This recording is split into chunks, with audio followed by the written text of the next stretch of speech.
चलो, तो ये क्वेश्चन करना है हमको। वैलेंस बॉन्ड थ्योरी का इस्तेमाल करके explain the formation of SF4 molecule. ये बहुत ज़्यादा काम का क्वेश्चन है। वैलेंस बॉन्ड थ्योरी का इस्तेमाल कई चैप्टर्स में केमिस्ट्री में आगे भी लगने वाला है। P block, S block, coordination chemistry. अभी यहाँ पर केमिकल बॉन्डिंग चैप्टर में हम एक दो सैंपल मॉलिक्यूल्स देख लेते हैं। तो सबसे पहले इसका जो आंसर है, इसमें क्या करना होता है तुमको? लुईस स्ट्रक्चर निकालना होता है। ये स्टेप्स फॉलो करनी है, राइट।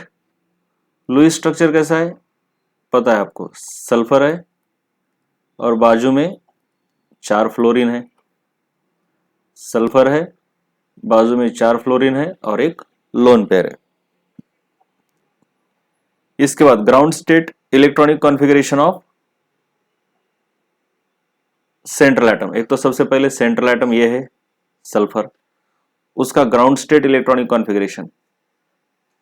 अभी ऐसे नहीं निकालते बैठना है पूरा सल्फर 16, तो 1s2, 2s2, फिर 2p6, 3s2, 3p4, इतना नहीं।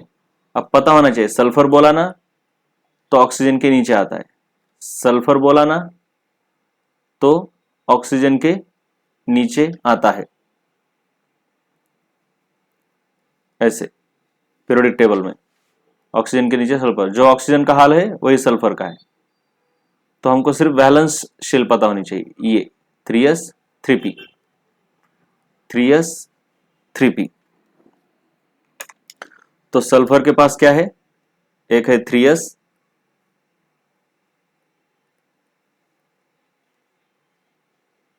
और दूसरा है 3p। s में 2 और p में 4। अब एक्साइटेड स्टेट इलेक्ट्रॉनिक कॉन्फ़िगरेशन। ये जो एक्साइटेशन है ये 100% लगता ही है ऐसा नहीं, कभी लग भी सकता है, कभी नहीं भी लग सकता। कभी लग भी सकता है, कभी नहीं भी लग सकता।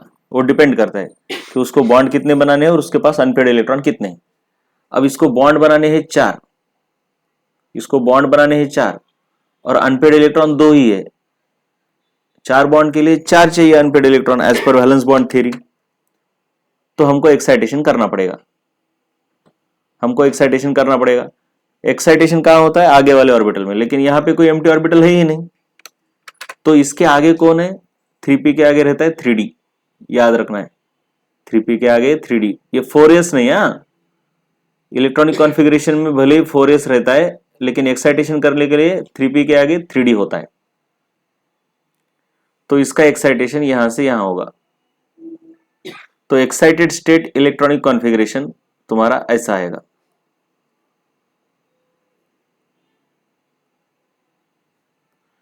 ये देखो, यहां तो जो है वैसा है, यहां का इलेक्ट्रॉन इधर गया, तो यहां 3 और यहां 1। तो अनपेड इलेक्ट्रॉन की संख्या हो गई 4।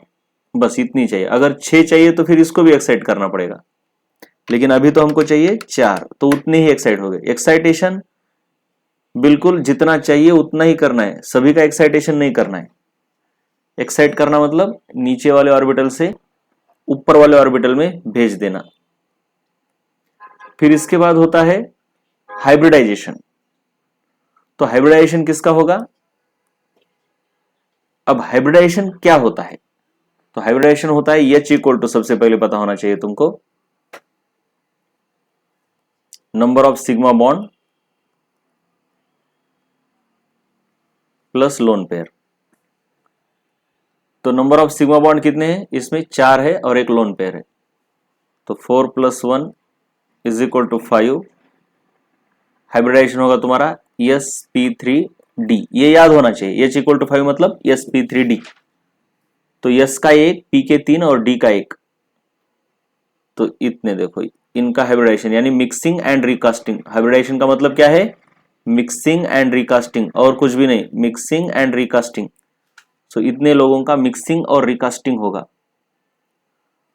तो ये सब मिक्स होके रिकास्ट होने के बाद कितने टोटल? 5। तो ये 5 इक्वल ऑर्बिटल फॉर्म होंगे, 5 इक्वल ऑर्बिटल फॉर्म होंगे। 1 2 3 4 5, और ये जो है जिनका हाइब्रिडाइजेशन नहीं हुआ इनको हम अनहाइब्रिडाइज्ड ऑर्बिटल बोलेंगे, इधर निकालेंगे 1 2 3 4, 4 orbitals. These are called as 3D orbitals, जिनका कुछ हुआ नहीं। लेकिन इनको ना तो s बोलेंगे, ना तो p, ना तो d, इन सभी को बोलेंगे sp3d orbitals, sp3d orbitals, right. और इसमें इलेक्ट्रॉन आएंगे, फिर इलेक्ट्रॉन को भी भरना पड़ता है ऐसे, ये ऐसे। इसके आगे इसका शेप, इसके आगे इसका शेप, शेप में तुमको टाइप चाहिए पहले तो टाइप तो देख के इस पता चलता है। इधर ये ऑलरेडी हमने किया है, AB4L आएगा C100, वो टेबल से हमको याद होना चाहिए। अब स्ट्रक्चर मतलब ड्रॉ करना है। ड्रॉ करने से पहले हम, ये देखो ये सल्फर है,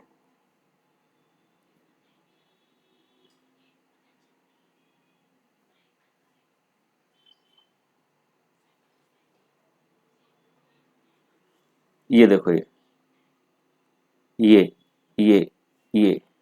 अब ये किस तरीके से काम करता है ये देखेंगे हम। ये तो तुम्हारा सल्फर है और तुम्हारे ये फ्लोरीन के नीचे रहेंगे, तो हर एक फ्लोरीन इसके साथ इस तरीके से बॉन्डिंग करता है। देखो ये सल्फर, इसके कितने ऑर्बिटल है, 5 ऑर्बिटल, उसमें से 4 करेंगे बॉन्ड क्योंकि अनपेयर्ड है, और सीसॉ शेप। एक्चुअली 5 ऑर्बिटल इसके इस तरीके से अरेंज हो जाएंगे,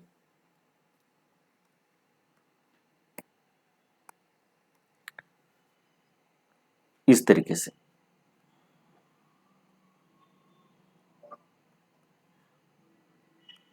ये अब फ्लोरीन बनाएगा 4 बॉन्ड और एक लोन पेयर।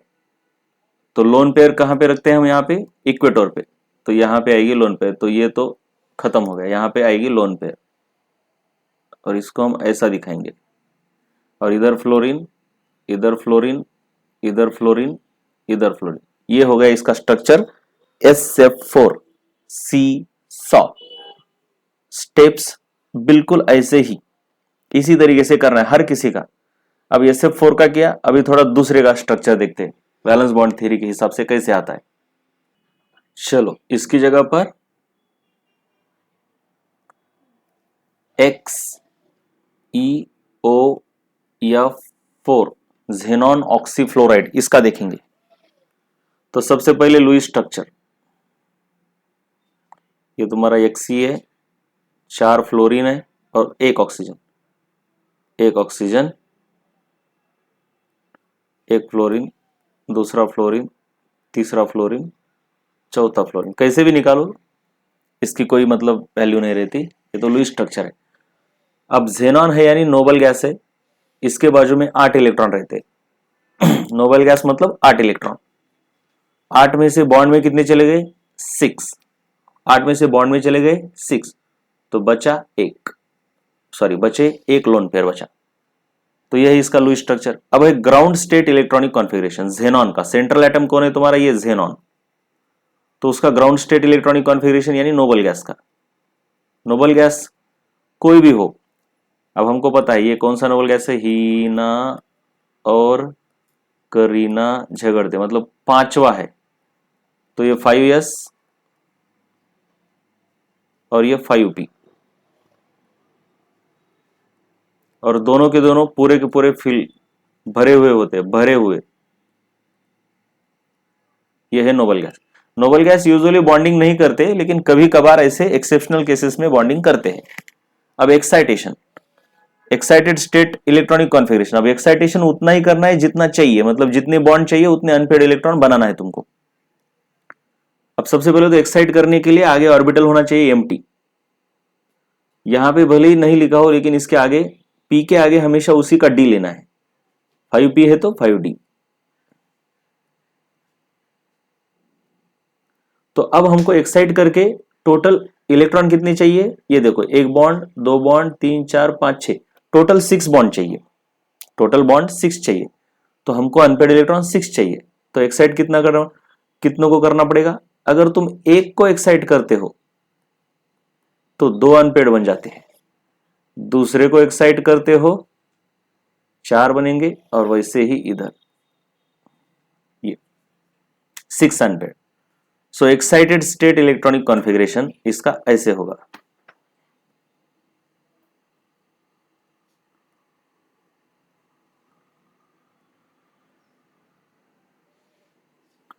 ये 5s, ये 5p, ये 5d।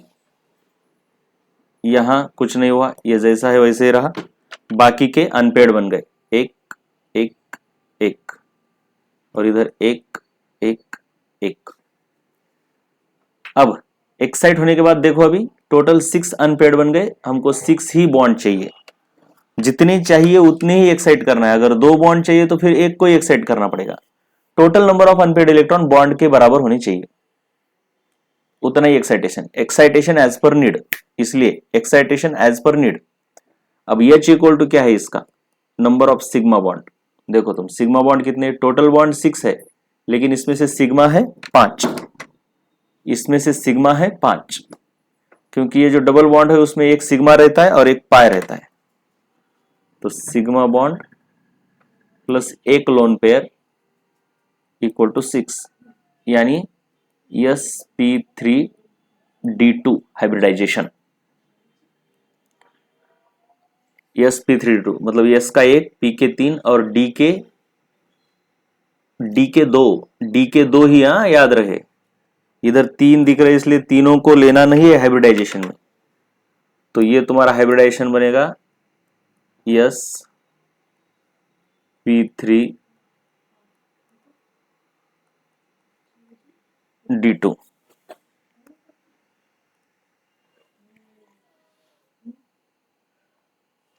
तो हाइब्रिडाइज होने के बाद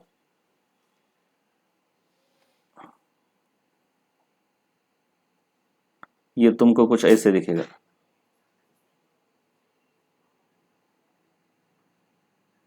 ये 6 हाइब्रिडाइज्ड ऑर्बिटल्स sp3d2, और इसके अंदर ये लोन पेयर और बाकी के ये अनपेयर्ड।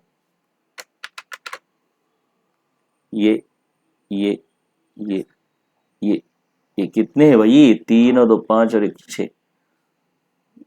नो नो नो, हमको हाइब्रिडाइजेशन में 5 ही ऑर्बिटल लेने हैं। 1 2 3 4 5, कितने ले लिया, अरे मैंने बहुत ज्यादा। हाइब्रिडाइजेशन में हमको 6 ऑर्बिटल लेने हैं, 6, एक एक्स्ट्रा आ गया, राइट। 1 2 3 4 5 6।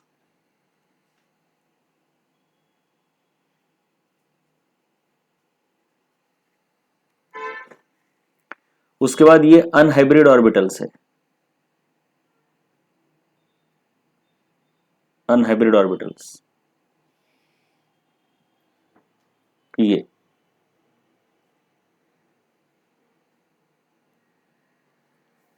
चलो चलो, अब तो इसको डी ही बोलेंगे। अब क्या होता है, शेप। शेप के लिए टाइप, टाइप क्या है तुम्हारा, ए बी, बॉन्ड कितने हैं 5 और लोन पेयर है 1, ए बी 5 एल। तो ए बी 5 एल मतलब स्क्वायर पिरामिडल, स्क्वायर पिरामिडल। अब ये याद रखो, ये जो हाइब्रिड ऑर्बिटल है उसमें एक लोन पेयर है और ये बाकी के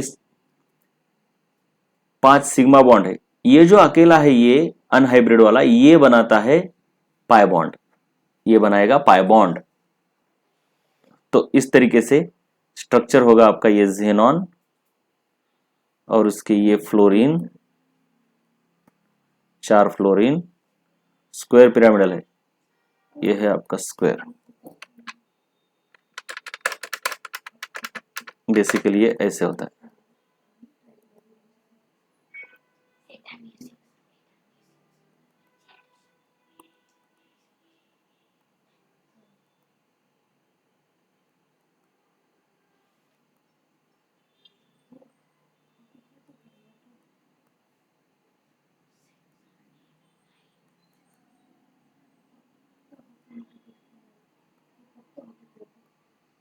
राइट, ऐसे।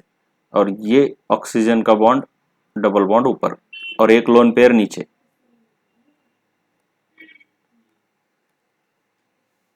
ये लोन पेयर आपकी नीचे।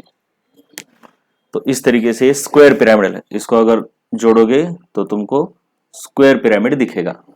अरे एक बात, बॉन्ड जितने भी बॉन्ड है उनको सॉलिड लाइन से दिखाना पड़ता है, डैश की जरूरत नहीं है।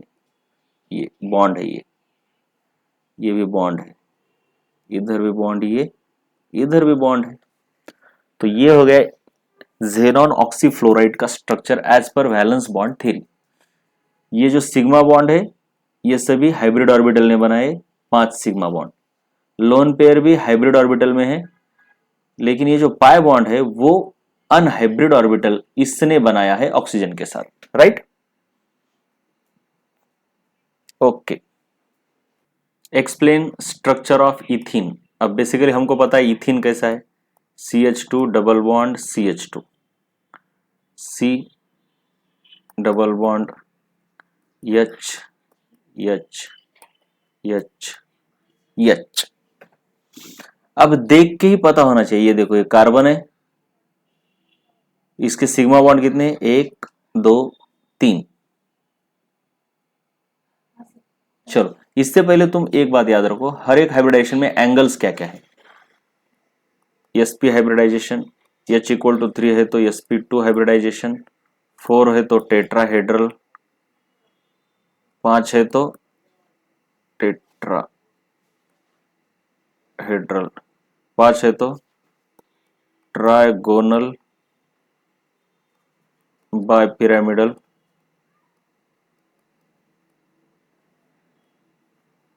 6 है तो ऑक्टाहेड्रल। इसमें एंगल्स पता होनी चाहिए तुमको। sp कैसा होता है, इधर एक इधर एक, तो sp में ये एंगल 180 डिग्री, sp2 में ट्राइगोनल प्लेनार, ऐसा ऐसा ऐसा, ये एंगल होता है 120 डिग्री, हर एक एंगल 120 डिग्री, हर एक एंगल 120 डिग्री। टेट्राहेड्रल में कैसा होता है एंगल, इधर इधर, पीछे एक और आगे एक। इसमें हर एक एंगल होता है 109 डिग्री, नियरली 109 डिग्री, एग्जैक्टली बोला जाए तो 0.5 डिग्री। उसके बाद, और यहां पे सभी एंगल सेम ही रहते हैं, सेम सेम। ट्राइगोनल बाइपिरामिडल में अलग रहता है, जो इक्वेटर पे रहते हैं ये वाले एंगल 120 रहते हैं, और ये ऊपर वाले और नीचे वाले जो एंगल है, मतलब ये वाले एंगल 90 डिग्री रहते हैं, इसका इसके साथ 90 डिग्री, और इसका 180 डिग्री, ये वाला 180 डिग्री, 120 90 180। और ऑक्टाहेड्रॉन में ऐसा ऐसा ऐसा, ये ऊपर और नीचे, ये 90 डिग्री, ये भी 90 डिग्री, ये भी 90 डिग्री, ये भी 90 डिग्री, और ये भी 90 डिग्री, बस ये 180 डिग्री। मतलब ऑक्टाहेड्रॉन में सभी 90 डिग्री, लेकिन जो एग्जैक्टली अपोजिट है वो 180 डिग्री, जैसे कि ये भी 180 डिग्री, राइट। तो इस कार्बन की अगर बात की जाए तो इसने 3 सिग्मा बॉन्ड किया है, एक पाई बॉन्ड किया है। तो ये इक्वल टू क्या होता है, number of sigma bonds plus lone pair. Lone pair तो है नहीं, तो सिग्मा बॉन्ड कितने किए इसने, 3। तो 3 का हाइब्रिडाइजेशन होता है sp2, sp2। तो इस कार्बन का हाइब्रिडाइजेशन है sp2, इस कार्बन का भी हाइब्रिडाइजेशन फिर सिमिलरली तुम अगर देखोगे तो इसका भी sp2 बन जाएगा। तो इथिन में दोनों के दोनों कार्बन sp2 हाइब्रिडाइजेशन के। और ये तो है भाई हाइड्रोजन जिनके s ऑर्बिटल है, इनके s ऑर्बिटल है। और फिर एंगल कैसे रहेंगे, एंगल भी देखो, ये 120 डिग्री रहेगा, ये भी 120 डिग्री रहेगा, ये भी 120 डिग्री रहेगा, और ये पूरा प्लेनार स्ट्रक्चर है। कैसा है, प्लेनार स्ट्रक्चर। अगर 3D में देखना है तो इसका स्ट्रक्चर कैसे बनेगा, मान लो ऐसा प्लेन है,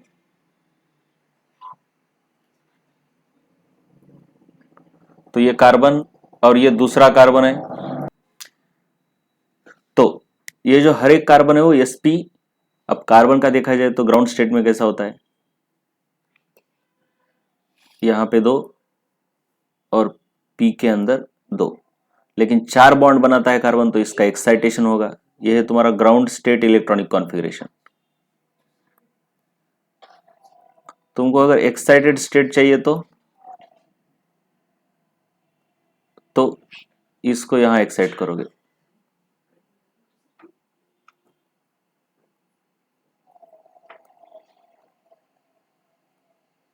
एक्साइटेड स्टेट इलेक्ट्रॉनिक कॉन्फ़िगरेशन, और फिर हाइब्रिडाइजेशन होगा इस पूरे का, sp सॉरी sp2 चाहिए ना, तो इन दोनों का होगा, एक s और 2 p, sp2 हाइब्रिडाइजेशन। ये रहेगा अनहाइब्रिड ऑर्बिटल। तो देखो कैसे, sp2 है यानी 3 ऑर्बिटल रहेंगे ईच कार्बन के अबाउट। देखो एक ये ऐसा पीछे भी होता है, लेकिन हम ये पीछे वाला हिस्सा नहीं दिखाएंगे क्योंकि बहुत प्रॉब्लम हो जाएगा फिर, कंफ्यूजन। ये दूसरा और ये तीसरा, ये 3। वैसे ही इस कार्बन के भी 3, 1 2 और ये 3, ये तीनों के तीनों sp2 है, इधर के भी और उधर के भी। और एक है आपका अनहाइब्रिड ये p ऑर्बिटल, ये ऐसा ऊपर नीचे ऊपर नीचे।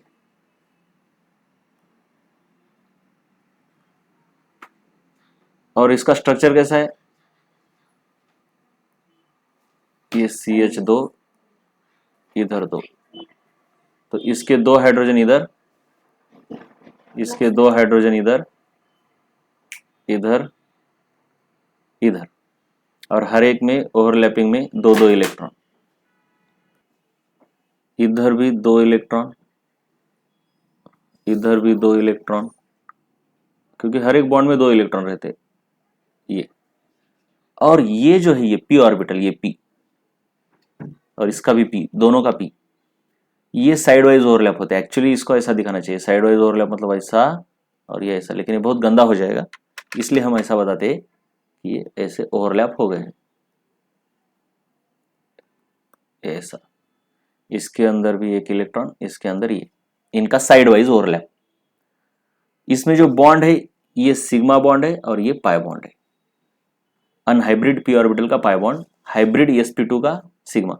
अब इस बॉन्ड को नाम कैसे दोगे तुम, ये sp2 है, ये भी sp2 है, तो बोलोगे this bond is called as sigma sp2 bond, this bond is called as sigma sp2 bond. जबकि तुम, ये भी एक सिग्मा बॉन्ड ये, लेकिन ये कहा है, इसका sp2 है और हाइड्रोजन का s ऑर्बिटल है, तो इसको बोलोगे तुम सिग्मा sp2 s बॉन्ड। और इस पाई बॉन्ड को बोलोगे पाई p बॉन्ड, क्योंकि दोनों p ऑर्बिटल ओवरलैप हो गए, राइट। इधर देखो, ये वाला बॉन्ड मतलब ये वाला बॉन्ड है ये, तो इसका नाम होगा सिग्मा, कार्बन का sp2 ऑर्बिटल और हाइड्रोजन का s orbital, sigma sp2 s bond, sigma sp2 s bond, ऐसे बोलोगे। तो इस तरीके से इथिन का हमने, इथिन का देखा। इथाइन का क्या है, इथाइन ऐसे रहता है, तुम देखोगे तो इसने एक और एक 2 सिग्मा बॉन्ड किए और ये 2 पाई बॉन्ड है, तो 2 सिग्मा यानी इसका H कितना आएगा, पहले H निकालो, 2 + 0, क्योंकि लोन पेयर नहीं है, H = 2 आया, यानी हाइब्रिडाइजेशन आया sp। sp का मतलब 180 डिग्री एंगल रहता है, sp का मतलब 180 डिग्री एंगल, मतलब ये कार्बन,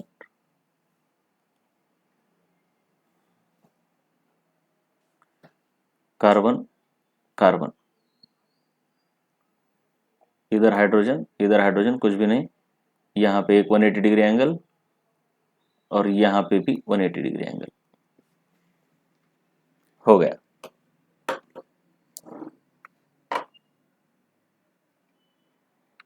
इस तरीके से आपको मॉलिक्यूल्स को एक्सप्लेन करना है।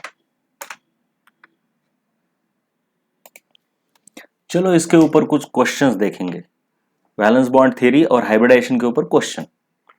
देखो ये क्या कहता है क्वेश्चन पहला, some of the properties of two species NO3- and H3O+ are described below, which one of them is correct.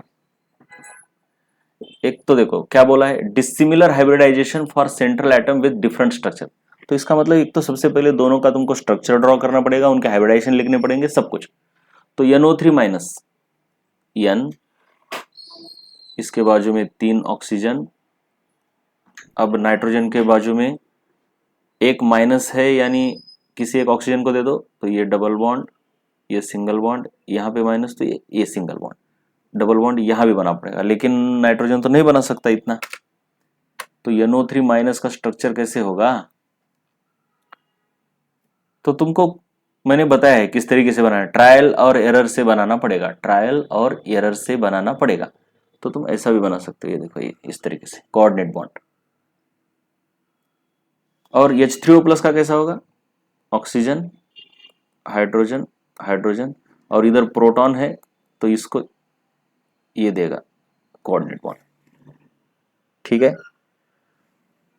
तो चलो अब आइसोस्ट्रक्चरल, सबसे पहले तो स्ट्रक्चर के लिए हमको हाइब्रिडाइजेशन और शेप निकालना पड़ेगा। तो इसका H क्या है, इसके ऊपर कोई लोन पेयर है क्या, नहीं है। लुईस स्ट्रक्चर सबसे पहले बहुत ज्यादा इंपॉर्टेंट रहता है, कोई लोन पेयर नहीं है क्योंकि उसने कोऑर्डिनेट बॉन्ड बना दिया। इसके ऊपर एक लोन पेयर रह जाती है, क्योंकि ऑक्सीजन के ऊपर 2 लोन पेयर रहती है, उनमें से एक गई हाइड्रोजन को कोऑर्डिनेट बॉन्ड के फॉर्म में, क्योंकि कोऑर्डिनेट बॉन्ड बना रहे हो तो लोन पेयर से ही बनता है वो। तो इसका H इक्वल टू क्या है, कितने सिग्मा बॉन्ड है इसके, 1 2 3, कोऑर्डिनेट बॉन्ड हमेशा सिग्मा ही रहता है। So H is 3, no lone pair. इसका मतलब इसका हाइब्रिडाइजेशन क्या आ गया, sp2, 3+1, टाइप क्या आ गया फिर, 3+1 ने 3+0, AB3, यानी ट्राइगोनल प्लेनार, ट्राइगोनल प्लेनार। इसका क्या है, H इक्वल टू 3 सिग्मा और 1 लोन पेयर, तो 4, H equal to 4, H equal to 4, और टाइप क्या है, A, बॉन्ड है 3, एक है लोन पेयर, यानी पिरामिडल, पिरामिडल। तो इसका कुछ भी सेम नहीं है नियरली, तो डिसिमिलर है, हाइब्रिडाइजेशन डिसिमिलर है, सेंट्रल एटम का ऑफकोर्स हाइब्रिडाइजेशन पूछते हैं तो सेंट्रल का ही पूछते हैं, और स्ट्रक्चर भी डिफरेंट है। अगर स्ट्रक्चर सेम होते, मतलब ये भी पिरामिडल होता है, ये भी पिरामिडल होता, तो उसको आइसोस्ट्रक्चरल बोलते हैं। लेकिन ना तो इनका हाइब्रिडाइजेशन सेम है, ना तो इनका स्ट्रक्चर सेम है, तो ये ऑप्शन ए इज करेक्ट। आगे फिर क्या बोला है, in which of the following molecules, ये इतने दिए हैं, the central atom is sp2 hybridise. तो फटाफट फटाफट हर एक का हाइब्रिडाइजेशन निकालना है और देखना है कि किसका sp2 हाइब्रिडाइजेशन है। देखो BF3 लुईस स्ट्रक्चर फटाक से निकालो, हो गया काम। 3 सिग्मा बॉन्ड है तो H equal to 3, H equal to 3 यानी sp2। चलो ये तो है, NO2-, चलो स्ट्रक्चर निकाल के देखो।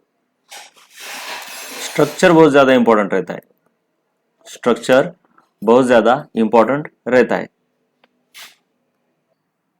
तो नाइट्रोजन NO2- यानी कैसे बनेगा, ऐसे और ऐसे, तो एक लोन पेयर रहेगी इसकी, नो प्रॉब्लम। चलो तो इसका कितना है, 2 सिग्मा बॉन्ड 1 लोन पेयर, यानी H इक्वल टू 2+1 3, तो ये भी sp2 है। सो NO2-, ऑप्शन में देखोगे तो तुम यहीं पे है NO2- और BF3। इसी तरीके से मतलब तुमको हाइब्रिडाइजेशन निकालना है, ज्योमेट्री निकालना है, ऐसे स्ट्रक्चर रहते, which of the following are isostructural, यानी इनका शेप निकालना है, ज्योमेट्री है ना, मतलब इसका टाइप पहचानना है। पहले तो लुईस स्ट्रक्चर से इसका टाइप ABXLY, और उससे तुम पता कर पाओगे आइसोस्ट्रक्चरल कौन है, ठीक है। तो ये तुम करते रहे, ऐसे ही क्वेश्चन रहते हैं, बहुत ही सिंपल। अब यहां पे पूछा है कि B पाई पी पाई डी पाई बॉन्डिंग कहां पर है? अरे पाई बॉन्डिंग मतलब कुछ नहीं, अनहाइब्रिड ऑर्बिटल में साइड वाइज ओवरलैप। अगर पी और डी के बीच हुआ तो पी पाई डी पाई। तो मैं डायरेक्टली बताता हूं, चलो NO3 कैसा है देखो, NO3 ऐसे, NO ऐसा, कुछ ऐसा, कितने नाइट्रोजन तो 3 बनाएगा या फिर एक कोऑर्डिनेट बॉन्ड, चलो ऐसा हो गए, नाइट्रोजन ने 3 बनाए, इसके ऊपर माइनस। ये लुईस स्ट्रक्चर तो तुम बना ही सकते हो। अब यहां पे देखो कि ये एक पाई बॉन्ड है। अब मुझे पता है, याद होना चाहिए कि नाइट्रोजन का भी एक पी वाला अनपेड इलेक्ट्रॉन है, ऑक्सीजन का भी पी वाला ही अनपेड इलेक्ट्रॉन है। ये दिमाग में होना चाहिए, दिमाग में। नाइट्रोजन ऐसे होता है,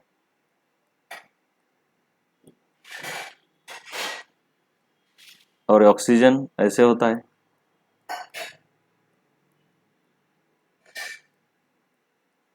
तो इस ऑक्सीजन ने क्या किया, एक सिग्मा बना, एक पाई बनाया। सिग्मा कहां से बना, यहां से बना सिग्मा, और यहां से बना पाई।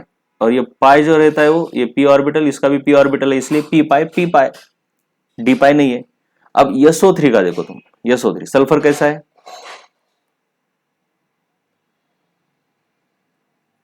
SO3। पहले तो लुईस स्ट्रक्चर,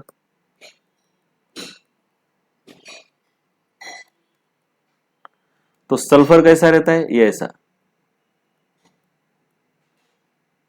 सॉरी ऑक्सीजन की तरह ही रहता है, और ये ऑक्सीजन ऐसा।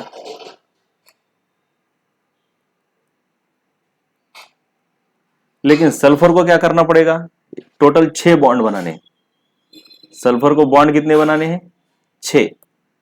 देखो जरा इधर, सल्फर को 6 बॉन्ड बनाने,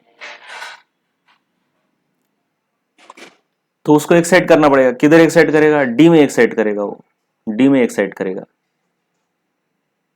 डी में एक्साइट करेगा। टोटल 6 बॉन्ड बनाने, तो इसको भी एक्साइट करना पड़ेगा, इसको भी एक्साइट करना पड़ेगा। तो एक्साइट करने के बाद सल्फर कुछ ऐसा दिखेगा,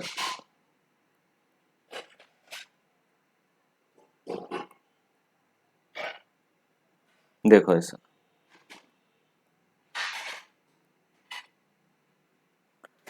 देखो एक्साइट करने के बाद सल्फर ऐसे दिखता है।